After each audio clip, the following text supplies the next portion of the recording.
My name is Richard Lee. I'm over 25 years a solicitor, and I've often thought it would be helpful and informative for buyers if a short, simple video was put together saying, this is what you need to know. So with that in mind, what I've done is I've met with a very experienced estate agent, Jackie Tallon. Jackie, you've been an estate agent for how long? Over 20 years now, Richard. Okay. In terms of a buyer coming saying, can you give me advice? I'm looking for a house. Have you any tips for them or suggestions? Yes. At the moment, there's a lot of activity in the market, particularly in the first-time buyers' price range. So buyers need to be prepared if they're actively looking and serious about buying a house. So somebody coming to me saying, Jackie, I'm looking for a house. I'd say, okay. Are you a first-time buyer? Yes. Okay. Have you got your loan approval in principle in place? If they say no, I say, well, go and talk to your bank, or you might like to talk to a mortgage broker. And then when they find that house? When they find that house, the asking prices on the house, I would advise them to speak directly to the agent looking after the sale and find out, is there a lot of interest in the house? Are there any offers on it? To just get a picture of what's going on. If there's will the estate agent disclose that information?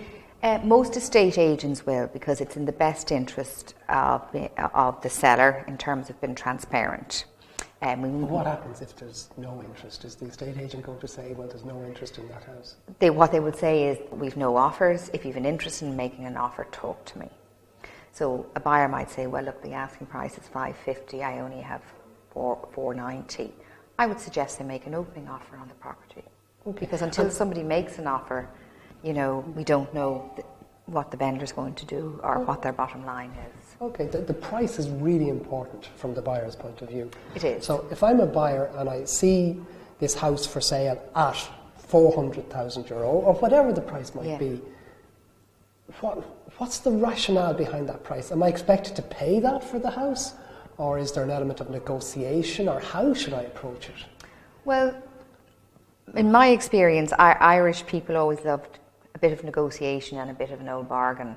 So you'd never go in with your top offer first. I would say to people, test the waters, and that's what most buyers do. So the house at 400,000, if the buyer said to me, would I offer 300, I'd say, well, you're probably a bit far removed from where the vendors are going to be, and I know that development in the last house in there went for 380. So I'd suggest I'd come in a bit higher, and that's your opening offer to the agent. And be prepared that the agent will ask you about your loan approval and is it in date, because if you end up being the successful top bidder, the agent is going to look for that evidence. They won't agree a sale to you without knowing that you have funds and / mortgage to purchase the house. It's really important. Okay. And then moving on from a point in time where the negotiation is finished and the buyer goes sale agreed. Can you tell me, what does sale agreed mean from an estate agent's point of view? What happens with sale agreed, if a house is for sale by private treaty, it means it's for sale it's not going for auction. So people place their bids, the agent takes them to the owner, and eventually we agree a sale, let's say at 400. What sale agreed means is we have an agreement in place, but it's not a contractual agreement. But you've a genuine interest in purchasing the property, so we would ask for a booking deposit. So say if the house was 400,000, we'd ask for a booking deposit probably of €10,000. That's held in the agent's client account. We would then notify all the people involved that we've agreed the sale. At this point, the buyer should have a solicitor. And when people start bidding, I always say, have you got a solicitor in place? So once the deposit is paid, we notify the vendor solicitor, the buyer and the buyer solicitor that we've agreed the terms and we're holding a booking deposit. And that would be called a sales advice note, is that what it would be? Yes, yeah. And everybody gets a copy of that by email and hard copy if they wish. Because the bank then will organise for a bank valuer to come out and do a valuation of the house and look at that in the context of what money's been borrowed. We also recommend they get a survey done. In the meantime, the vendor's solicitor will have sent out the contracts and conditions of sale to the purchaser's solicitor. And the purchaser's solicitor will raise any queries they may have, read contract title, if there's extensions on the house, if there's a query, re a boundary wall, if the road is not in charge of the local authority, is there a maintenance fee, and all of that.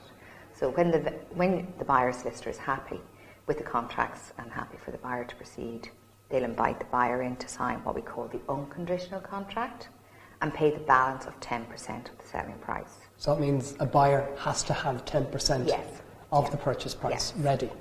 Yeah. From the time that the buyer pays their deposit to the day that they get their key, they're looking at 6 weeks? Minimum. Minimum 6 weeks. That's in an ideal world. Okay. You're more 8 to 12 weeks. Okay. In my experience. One piece of advice I would give to buyers that if they're dealing with an agent, check that the agency is licensed and the person who's selling the house has a license. It's illegal to operate otherwise. Yeah. And that's really important. Okay, and if a buyer hands over €10,000 to you, is that covered by any bond or protection? Or? Yes, we're a fully insured company, our company, and most reputable companies are. We hold it in a client account, we're bonded, we're licensed, all the the money is safe. Yeah, the money is safe. Yeah. Okay. Can you think of any other tips that you might have or advice that you might have for a buyer? Yes, particularly buyers, contents can become a bone of contention when somebody agrees a sale. So in our company what we do is our marketing material initially, when we're doing the brochure, we'd say our cookers and fridges and freezers all included. And whatever is officially included we note in the brochure and the solicitor knows. But when you agree a sale, things like blinds, curtains, those kind of things, to get clarity on that. We do the best we can, but it's very good to have it in writing with the solicitor, so everybody knows what they're getting. So there's no disappointment if the chandelier has gone from the hallway or they've taken the fireplace off the wall, or that's an exaggeration, but I think content is a big issue. Yeah. I hope you found this video informative. You're very welcome to contact the parties involved. Thank you.